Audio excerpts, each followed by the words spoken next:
अस्सलाम वालेकुम व्यूअर्स। कैसे हैं आप लोग? उम्मीद है कि आप सब खैर खैरियत से होंगे।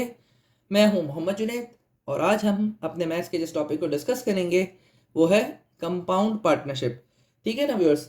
हमने अपने प्रीवियस लेक्चर में सिंपल पार्टनरशिप को ऑलरेडी डिस्कस किया था। ना सिर्फ हमने उसमें पार्टनरशिप की टर्म को समझा था और कैपिटल की टर्म को समझा था, बल्कि हमने सिंपल पार्टनरशिप के कॉन्सेप्ट को भी देखा था और उसकी रियल लाइफ जो एग्जांपल्स थी, प्रॉब्लम सॉल्विंग, वो भी हमने देखी थी। ठीक है ना? तो वो व्यूअर्स जिन्होंने हमारे सिंपल पार्टनरशिप के लेक्चर को नहीं सुना और वो फर्स्ट टाइम कंपाउंड पार्टनरशिप के लेक्चर को सुन रहे हैं, तो मैं उनको रिकमेंड करूंगा कि वो हमारे प्रीवियस 2 लेक्चर्स एटलीस्ट ज़रूर सुने। एक सिंपल पार्टनरशिप का और दूसरा प्रोपोर्शनल डिवीजन का, क्योंकि प्रोपोर्शनल डिवीजन का कॉन्सेप्ट ही सिंपल पार्टनरशिप और कंपाउंड पार्टनरशिप में यूज़ हो रहा है। तो वो व्यूअर्स जिनको सिंपल पार्टनरशिप के बारे में अभी आइडिया नहीं है और वो फर्स्ट टाइम हमारे इस लेक्चर को सुन रहे हैं, तो मैं उनको ज़रूर रिकमेंड करूंगा कि वो हमारे इन प्रीवियस लेक्चर्स को सुने। तो चले हम अपने कंपाउंड पार्टनरशिप के टॉपिक की तरफ आज चलते हैं। तो कंपाउंड पार्टनरशिप पे जाने से पहले मैं सिंपल पार्टनरशिप का एक आपको रिवीजन करवा देता हूँ, ताकि हम सिंपल पार्टनरशिप को जहन में रखते हुए कंपाउंड पार्टनरशिप को समझ सकें। तो हमने अपनी सिंपल पार्टनरशिप में क्या देखा था? हमने जो प्रीवियस लेक्चर था उसमें सिंपल पार्टनरशिप में हमने समझा था कि अगर दो या दो से ज़्यादा पार्टनर्स मिलके कोई बिजनेस स्टार्ट करते हैं और उस बिजनेस में उनकी इन्वेस्टमेंट जो है वो सेम लेंथ ऑफ टाइम के लिए इन रहती है, ठीक है ना, सेम लेंथ ऑफ टाइम के लिए इन रहती है, तो इस किस्म की पार्टनरशिप को हम क्या कहते हैं? सिंपल पार्टनरशिप कहते हैं। जो इंपॉर्टेंट पॉइंट था, गौरतलब पॉइंट है, वो क्या है कि जो इन्वेस्टमेंट है वो इन रहती है डिफरेंट पार्टनर्स की for the same length of time के लिए, ठीक है ना। तो इस किस्म की पार्टनरशिप को हमने कहा था कि ये सिंपल पार्टनरशिप है। हमने अपने प्रीवियस लेक्चर में इससे मुतालिक फिर प्रॉब्लम्स भी देखे थे, ठीक है ना। तो जब पार्टनरशिप सिंपल हो तो उसमें जो है वो प्रॉफिट या लॉस कैसे शेयर होता है वो भी हमने देख लिया था। तो प्रॉफिट और लॉस कैसे शेयर होता है इसमें? According to the ratio of their capital या इन्वेस्टमेंट, ठीक है ना। जिसने जितनी ज़्यादा इन्वेस्टमेंट की है, जितना ज़्यादा जिसका कैपिटल है, उतना ही ज़्यादा प्रॉफिट उसको मिलेगा, उतने ही रेशो के हिसाब से उसको प्रॉफिट मिलेगा, ठीक है ना व्यूअर्स। तो ये आपका था सिंपल पार्टनरशिप।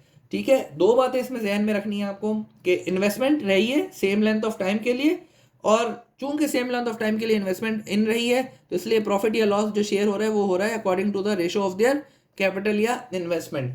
जिसने जितनी ज़्यादा इन्वेस्टमेंट की उसको जब प्रॉफिट डिस्ट्रीब्यूशन की बारी आएगी तो उसी के हिसाब से उसको ज़्यादा प्रॉफिट मिलेगा, ज़्यादा रेशो के हिसाब से प्रॉफिट मिलेगा, ठीक है ना। अब हम देखते हैं कि कंपाउंड पार्टनरशिप क्या है, ठीक है ना।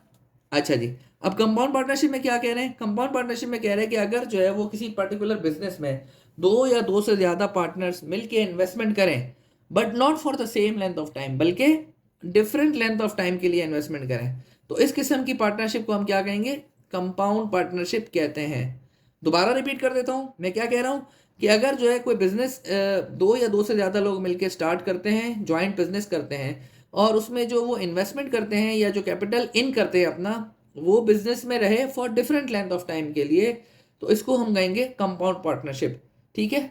अब डिफरेंट लेंथ ऑफ टाइम से क्या मतलब निकलता है, तो थोड़ा सा मैं आपको ये बता देता हूँ।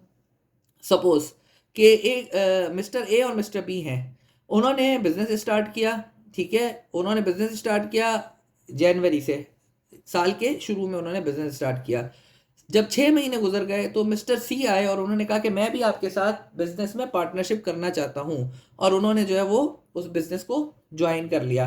अब पार्टनरशिप कितने कितने हो गए पार्टनर्स? उसमें 3 पार्टनर्स हो गए, मिस्टर ए, मिस्टर बी और मिस्टर सी। लेकिन मिस्टर सी की इन्वेस्टमेंट कब इन हुई है? After 6 months. अब जब साल के एंड पे जो टोटल प्रॉफिट या लॉस निकलेगा, आप जब उसकी डिस्ट्रीब्यूशन की बात करेंगे तो उसमें ऐसा नहीं होगा जैसे कि हमने सिंपल पार्टनरशिप में किया था कि प्रॉफिट या लॉस किस हिसाब से शेयर हो रहा है? Ratio of the capital of the different partner के हिसाब से, कि जिसने जितनी ज़्यादा इन्वेस्टमेंट की है उतने ही रेशो के हिसाब से उसको प्रॉफिट या लॉस भी दिया जाएगा। यहाँ ऐसा नहीं होगा, बल्कि यहाँ जो है वो टाइम फैक्टर को भी कंसिडर किया जाएगा। दो लोगों ने इन्वेस्टमेंट की हुई थी 1 साल के लिए, और जो तीसरा पार्टनर था मिस्टर सी, उसने इन्वेस्टमेंट की आफ्टर द मिड ईयर, यानी कि उसने 6 महीने गुजरने के बाद इन्वेस्टमेंट की, तो उसकी जो इन्वेस्टमेंट है वो बिजनेस में इन रही फॉर द 6 मंथ। तो व्यूअर आपको क्लियर हो रहा है कि किस तरह की बात मैं कर रहा हूँ कि जो इन्वेस्टमेंट है डिफरेंट पार्टनर्स की वो बिजनेस में इन रही है for the different length of time. Mister A और मिस्टर बी की इन्वेस्टमेंट 1 साल के लिए इन रही है, जबकि जो मिस्टर सी है उसकी इन्वेस्टमेंट 6 मंथ्स के लिए इन रही है। तो ये डिफरेंट लेंथ ऑफ टाइम के लिए इन्वेस्टमेंट हुई है, तो इस किस्म की पार्टनरशिप को हम कंपाउंड पार्टनरशिप कहते हैं। और क्या कह रहा हूं मैं, इस तरह की जब पार्टनरशिप होती है तो इसमें जो प्रॉफिट या लॉस है वो according to the ratio of the capital share नहीं होगा, बल्कि चूंकि टाइम फैक्टर भी डिफरेंट है तो इसमें टाइम फैक्टर को भी हमें इन्वॉल्व करना पड़ेगा। तो इस केस में जो रेशो या लॉस है वो किस तरह से शेयर होगा, according to the compound ratio of the capital and the period. यानी होगा या प्रॉफिट या लॉस जो होगा वो किस तरह से शेयर होगा, वो according to the ratio of capital and period के हिसाब से।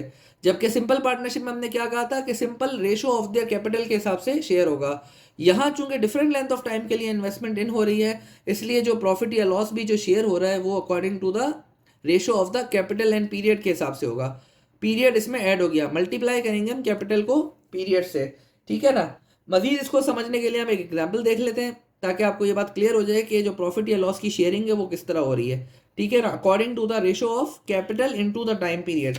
फॉर एग्जाम्पल हमने बात की थी कि तीन बंदे हैं, एक मिस्टर ए, एक मिस्टर बी और एक मिस्टर सी, ठीक है ना। तीनों ने इन्वेस्टमेंट की है और हम कह रहे हैं कि तीनों की इन्वेस्टमेंट जो है वो डिफरेंट टाइम पीरियड के लिए।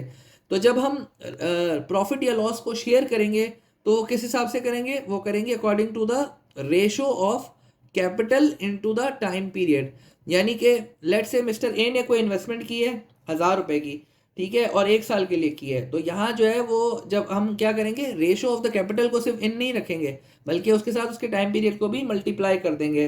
तो लेट से इसने 1000 रुपए इन्वेस्ट किए हैं, तो 1000 रुपए को टाइम पीरियड से मल्टीप्लाई कर देंगे 12 मंथ से।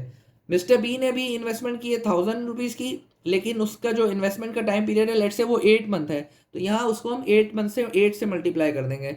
और जो मिस्टर सी है उसने भी 1000 की इन्वेस्टमेंट की है, लेकिन उसका जो टाइम पीरियड है वो 6 मंथ है, तो यहाँ हमारा जो है वो टाइम पीरियड 6 मंथ आएगा। फिर इनके मल्टीप्लीकेशन से जो आंसर आएंगे और उसका जो रेशो होगा उसी रेशो के हिसाब से प्रॉफिट या लॉस को डिस्ट्रीब्यूट किया जाएगा। क्लियर व्यूअर्स, थोड़ी सी बात कॉम्प्लेक्स है लेकिन जो है वो समझने की ज़रूरत है इस बात को कि जब सिंपल पार्टनरशिप है उसमें आपने रेशो निकाल लेना है कैपिटल्स का या इन्वेस्टमेंट का, और उसी रेशो के हिसाब से आपने प्रॉफिट या लॉस को डिस्ट्रीब्यूट करना है। जबकि कंपाउंड पार्टनरशिप में आपने क्या करना है, उस कंपाउंड पार्टनरशिप में हमने ये कहा है कि जो प्रॉफिट या लॉस है वो शेयर होगा according to the ratio of their capital into the time period, ठीक है ना, यानी उसमें हमने कैपिटल को टाइम पीरियड से मल्टीप्लाई भी करना है। क्लियर है व्यूअर्स, ये आपको उम्मीद है कि आपको ये बात क्लियर हुई होगी। अगर हम इसको मेमोराइज करने के लिए, समझने के लिए एक शॉर्ट टेक्निक देखें तो एक जो है वो जेनरिक फार्मूला हमारे सामने आ सकता है। हम ये कह सकते हैं कि जो प्रॉफिट लॉस शेयरिंग है वो किस हिसाब से है, प्रॉफिट लॉस शेयरिंग का जो रेशो है बेसिकली वो रेशो है कैपिटल इनटू द टाइम, ठीक है ना। अब चाहे आप सिंपल पार्टनरशिप को देखें या कंपाउंड पार्टनरशिप को देखें, ये आपका जो जेनरिक फॉर्मूला है वो एग्जिस्ट करेगा। तो चूंकि सिंपल पार्टनरशिप में इन्वेस्टमेंट रहती है सेम लेंथ ऑफ टाइम के लिए, तो इसलिए जब रेशो में टाइम कॉमन होता है तो वो टाइम एक दूसरे को कैंसिल कर देता है। जबकि कंपाउंड पार्टनरशिप में लेंथ ऑफ टाइम डिफरेंट होती है तो इसलिए वो एक दूसरे को कैंसिल नहीं करता और उसकी वैल्यू एग्जिस्ट करती है, ठीक है ना व्यूअर्स। उम्मीद है कि आपको कंपाउंड पार्टनरशिप का कॉन्सेप्ट समझ आ गया होगा। क्या है कि अगर इन्वेस्टमेंट इन रहे for the different length of time तो इस तरह के बिजनेस में जो पार्टनरशिप कहलाती है वो कंपाउंड पार्टनरशिप कहलाती है। और इस पे प्रॉफिट या लॉस कैसे शेयर होगा, according to the ratio of multiplication of the investment into the time period. जबकि सिंपल पार्टनरशिप में हमने कहा था कि जो रेशो होगा वो जो प्रॉफिट या लॉस का जो रेशो होगा वो कैसे शेयर होगा, according to the ratio of the only investment. यहाँ टाइम पीरियड भी इन हो गया, क्यों, क्योंकि जो इन्वेस्टमेंट इन रही है for different length of time के लिए इन रही है। उम्मीद है कि आपको कंपाउंड पार्टनरशिप का जो बेसिक कॉन्सेप्ट है वो समझ आ गया होगा। मजीद जब हम इसकी एग्जाम्पल को डिस्कस करेंगे तो आपको इसका कॉन्सेप्ट और ज़्यादा क्लियर हो जाएगा।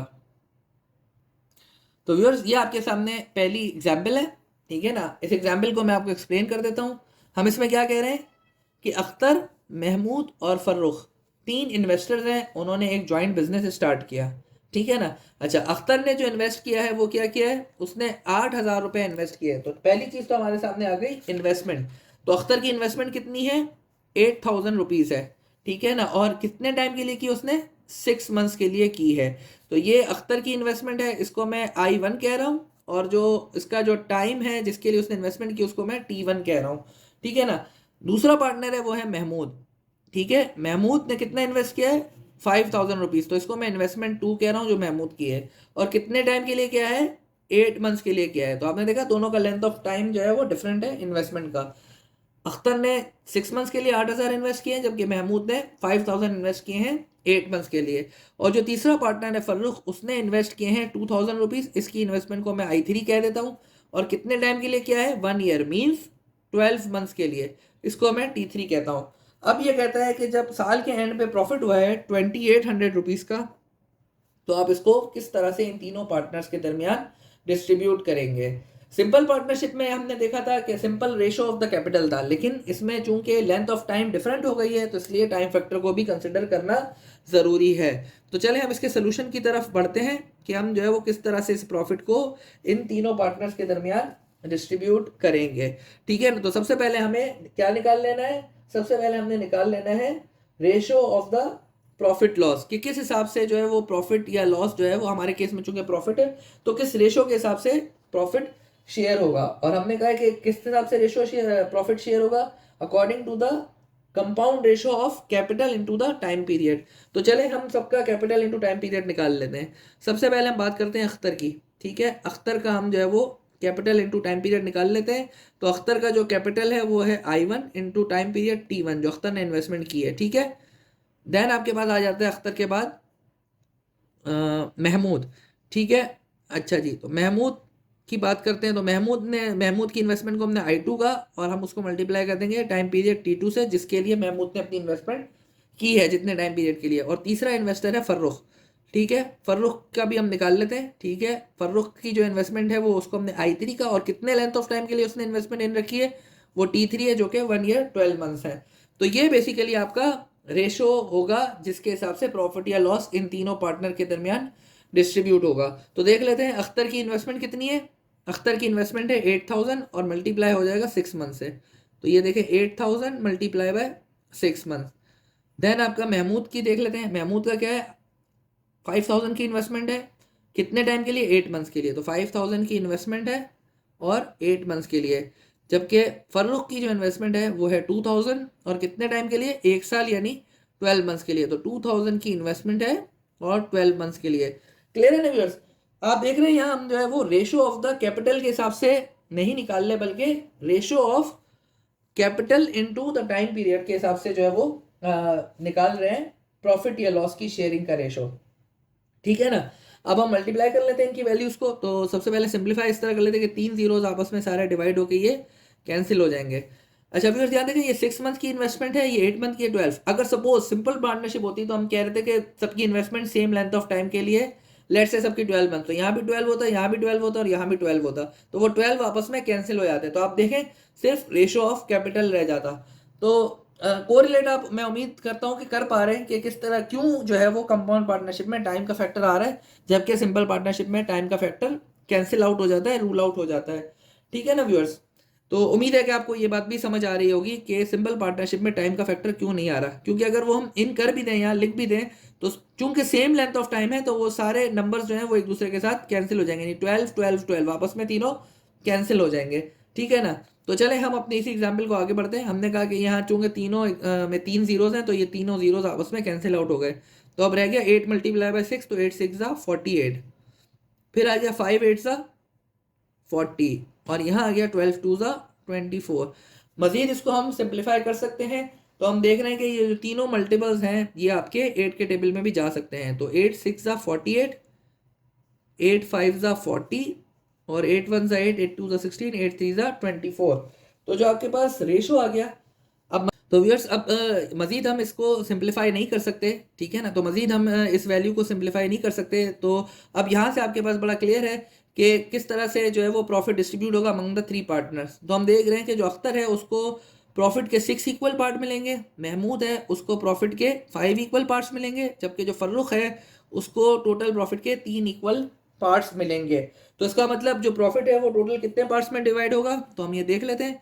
6 + 5 + 3, तो जो प्रॉफिट होगा 6 + 5 11, 11 + 3 = 14। तो जो टोटल प्रॉफिट है उसको हम सबसे पहले तो 14 इक्वल पार्ट्स में डिवाइड कर लेते हैं। तो जो टोटल प्रॉफिट है वो कितना है? 2800 है। तो हम 2800 को जब 14 इक्वल पार्ट्स में डिवाइड करते हैं तो कितना आ जाता है? सिंप्लीफाई कर लेते हैं। 14 1 14, 14 2 28, और 2 0, तो ये आपके पास आ गया 200 रुपीज़। तो प्रॉफिट का जो एक पार्ट है वो कितने के बराबर आ गया? वो आ गया आपका 200 रुपीज़ के। ठीक है ना। तो अब हमने इस डिज़ायर रेशो के हिसाब से प्रोपोर्शनली डिवाइड करना है प्रॉफिट को, जो कि 2800 का है। तो अब वही प्रोपोर्शनल डिवीजन वाला कॉन्सेप्ट हमारा यूज़ होगा। तो चूंकि एक पार्ट प्रॉफिट का 200 का है, तो हमने कहा कि जो अख्तर है उसका शेयर कितना है, उसका शेयर 6 पार्ट है। तो हम लिख देते हैं कि जो अख्तर है इसका जो प्रॉफिट शेयर है, ठीक है ना, वो कितना है, वो आपका है 6 इक्वल पार्ट। तो चूंकि एक पार्ट 200 का है तो 6 इक्वल पार्ट कितने बराबर हो जाएंगे, 1200 के बराबर हो जाएगा। तो इसका मतलब जो अख्तर का शेयर है वो आपका 1200 हो जाएगा। देन आपके पास आ जाता है महमूद, ठीक है ना। तो महमूद का प्रॉफिट शेयर देख लेते हैं, महमूद का कितना हो जाएगा। महमूद का प्रॉफिट शेयर एक जो है वो पार्ट जो है वो 200 के बराबर है, तो महमूद के जो कितने मिलेंगे उसको 5 इक्वल पार्ट्स मिलेंगे। तो महमूद को जो मिल जाएंगे वो मिल जाएंगे 1000 रुपीज़। जबकि जो आपका फर्रुख है, ठीक है ना, फर्रुख को जो है वो टोटल प्रॉफिट का कितना इक्वल पार्ट मिलेगा। तो हमने कहा जो फर्रुख का जो प्रॉफिट शेयर है वो है 3 पार्ट्स के बराबर, ठीक है। तो एक चूंकि पार्ट 200 के बराबर है तो 3 पार्ट्स बराबर हो गए 600 रुपीज़ के। तो इस तरह से आपने देखा कि जो अख्तर है इस टोटल जो जो टोटल इन्वेस्टमेंट की है उसमें जो अख्तर का प्रॉफिट शेयर है वो 1200 रुपीज़ आया है, महमूद का जो प्रॉफिट शेयर है वो 1000 रुपीज़ आया है, और फर्रुख का जो प्रॉफिट शेयर है वो आपका 600 रुपीज़ आया है। ठीक है ना। वेरीफाई करने के लिए कि हमने जो है वो सारा जो टोटल प्रॉफिट है उसको इक्वल प्रॉपरली डिस्ट्रीब्यूट कर दिया है, प्रोपोर्शनली डिस्ट्रीब्यूट कर लिया है, हम क्या करते हैं, हम इनकी वैल्यूज़ को ऐड करके देखते हैं। तो ये टोटल प्रॉफिट के बराबर आनी चाहिए। तो 1200 और 1000, तो ये कितने बन गए 2200। और जब 2200 में हम 600 ऐड करते हैं तो 2800 बन जाते हैं, जो कि हमारा एक्चुअल प्रॉफिट है। तो व्यूअर्स आपने देखा कि किस तरह से हमने कंपाउंड पार्टनरशिप के केस में इन्वेस्टर्स के दरमियान प्रॉफिट को डिस्ट्रीब्यूट किया। तो उम्मीद है कि आपको ये क्वेश्चन अच्छे से समझ आ गया होगा। मज़ीद अपने कंसेप्ट को क्लियर करने के लिए हम एक और एग्जाम्पल को भी अटेम्प्ट करते हैं। ठीक है व्यूअर्स, ये आपके सामने एक और एग्जाम्पल है कंपाउंड पार्टनरशिप की, ठीक है ना। अच्छा, इस एग्जाम्पल को मैं चाहूँगा कि व्यूअर्स खुद से अटेम्प्ट करें। जो हमने अपने प्रीवियस एग्जाम्पल में कॉन्सेप्ट को डिस्कस किया है और जो हमने कंपाउंड पार्टनरशिप के कॉन्सेप्ट को समझा है उसी को इस्तेमाल करते हुए, यूज़ करते हुए व्यूअर्स इस क्वेश्चन को खुद से हल करें। फिर जब वो हल कर लें तो वो अपने आंसर को हमारे सोल्यूशन से मैच कर सकते हैं, जो अभी हम स्क्रीन पर करने लगे हैं। क्वेश्चन में आपको एक्सप्लेन कर देता हूँ क्वेश्चन में क्या कह रहे हैं। क्वेश्चन में कहा जा रहा है कि खालिद ने बिजनेस स्टार्ट किया 2400 रुपीज़ की इन्वेस्टमेंट से साल के शुरुआत में, ठीक है ना। यानी जब साल शुरू हुआ तो खालिद ने 2400 रुपये के मदद से अपना एक बिज़नेस स्टार्ट किया। अभी वो अकेला है बिजनेस में। फिर जाहिद ने जो है वो उसको ज्वाइन किया as a partner by investing 7200 rupees. उसने तो 2400 से जो है वो स्टार्ट किया था, उसने इससे 3 गुना ज़्यादा जो है पैसे लगाए। 2400 का अगर आप मल्टीप्लाई करें 3 से तो 7200 आता है, यानी 3 गुना ज़्यादा इन्वेस्टमेंट की उसने, ठीक है ना। मगर उसने इन्वेस्टमेंट कब इन किए, मिडिल ऑफ द ईयर में, यानी कि 6 महीने गुजरने के बाद।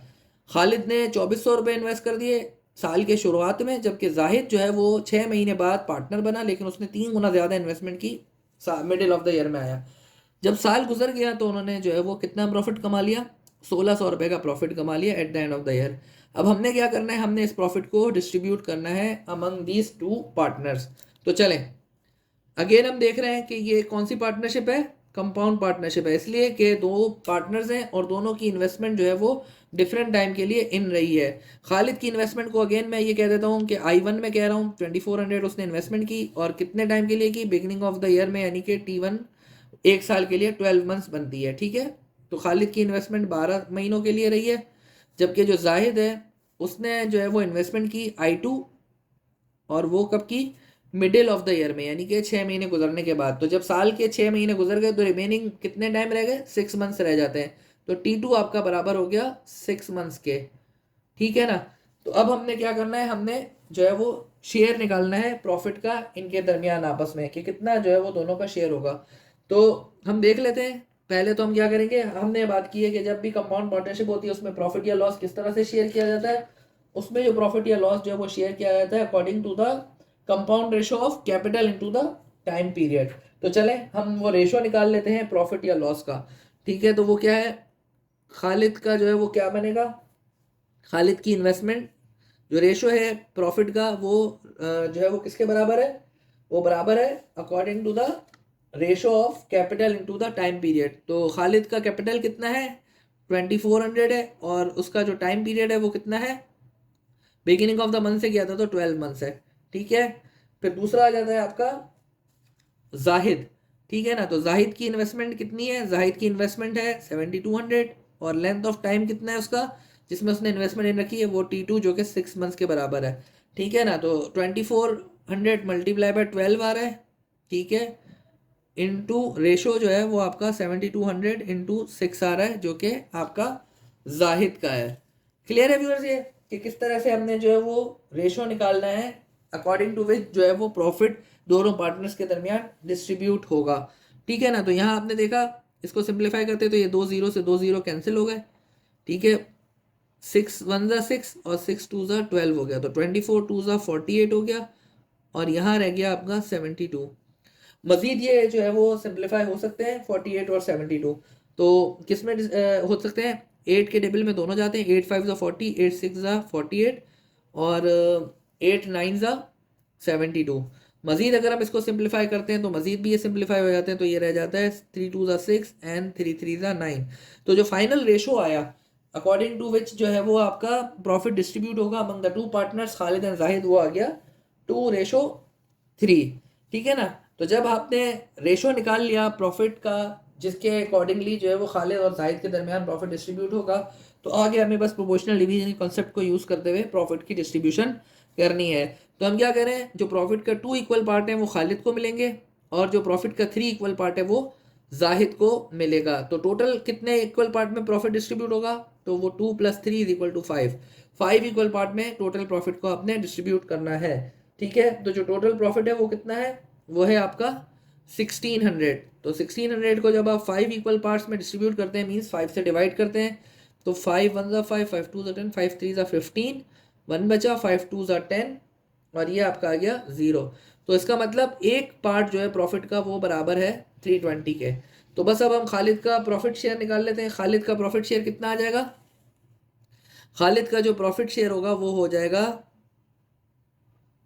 कितना, एक पार्ट चूंकि 320 के बराबर है, तो खालिद को जो मिलेगा वो 2 पार्ट मिलेंगे प्रॉफिट के, तो ये बराबर हो जाएगा 640 रुपीज़ के। जबकि जो जाहिद है उसका जो प्रॉफिट शेयर है वो क्या है, जाहिद का प्रॉफिट शेयर जो है वो आपका प्रॉफिट का 3 इक्वल पार्ट्स हैं, तो चूंकि एक पार्ट जो है वो 3200 के बराबर है, तो 3 इक्वल पार्ट्स बराबर हो जाएंगे 960 के। ठीक है ना, सॉरी 320 था, ये 320 को जब मल्टीप्लाई किया 3 से तो ये आपका 960 आ जाएगा। ठीक है ना, तो आप यहाँ देख रहे हैं कि जाहिद ने हालांकि इन्वेस्टमेंट जो है वो 3 गुना ज़्यादा की थी खालिद के मुकाबले में, लेकिन जो उसको प्रॉफिट है वो 3 गुना ज़्यादा नहीं मिला। 640 का 3 गुना कितना बन जाता है, 640 का जो है वो 3 गुना तकरीबन 1920 रुपये बनता है। ठीक है ना, तो ऐसा नहीं है कि जो है वो प्रॉफिट का 3 गुना उसको मिला, बल्कि चूंकि वो बाद में इन्वेस्टमेंट उसने की थी तो इसलिए उसको जो प्रॉफिट है उसका जो है वो 3 गुना डायरेक्टली नहीं मिला। खालिद को 640 मिले, और जो है वो जाहिद को 960 रुपीज़ जो है वो प्रॉफिट डिस्ट्रीब्यूट हुआ। तो व्यूअर्स, उम्मीद है कि ये एग्जाम्पल भी आपको अच्छे से समझ आ गई होगी, और कंपाउंड पार्टनरशिप का जो कंसेप्ट है वो आपके जहन में अब क्लियर हो गया होगा। हमने पूरी कोशिश की कि कंपाउंड पार्टनरशिप को आपको समझाएं with reference to in comparison to simple partnership. तो उम्मीद है कि आपको जो है आज का लेक्चर समझ आ गया होगा, अच्छा लगा होगा। अगर आपको आज का लेक्चर अच्छा लगा हो तो आप इसे लाइक भी कीजिए और हमारे चैनल को सब्सक्राइब भी कीजिए, ताकि आगे की वीडियोस भी आपके पास नोटिफिकेशन के थ्रू आती रहें। कोई भी सवाल जहन में हो, कोई भी कन्फ्यूजन हो, आप कमेंट्स के थ्रू हमसे वो सवाल डिस्कस कर सकते हैं। चलिए व्यूअर्स, अपना बहुत ख्याल रखिएगा। अस्सलामु अलैकुम।